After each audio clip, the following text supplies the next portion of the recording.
Keutamaan puasa Arafah. Salah satu amalan utama di awal Dzulhijjah adalah puasa Arafah pada tanggal 9 Dzulhijjah.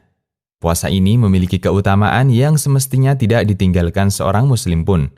Puasa ini dilaksanakan bagi kaum muslimin yang tidak melaksanakan ibadah haji. Dari Abu Qatadah radhiyallahu anhu, ia berkata bahwa Rasulullah shallallahu alaihi wasallam bersabda, puasa Arafah 9 Dzulhijjah dapat menghapuskan dosa setahun yang lalu dan setahun yang akan datang. Puasa Asyura 10 Muharram akan menghapuskan dosa setahun yang lalu. Hadis riwayat Muslim. Imam Nawawi dalam Al-Majmu' berkata, adapun hukum puasa Arafah menurut Imam Syafi'i dan ulama Syafi'iyah adalah disunahkan puasa Arafah bagi yang tidak berwukuf di Arafah.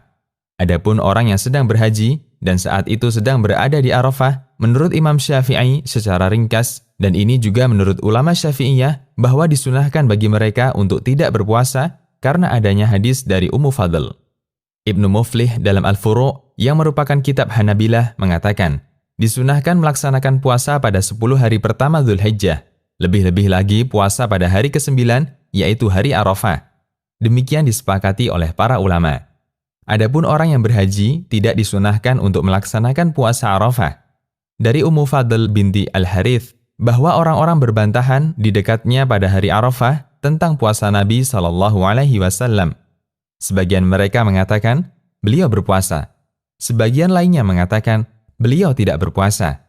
Maka Ummul Fadl mengirimkan semangkok susu kepada beliau. Ketika beliau sedang berhenti di atas unta beliau, maka beliau meminumnya.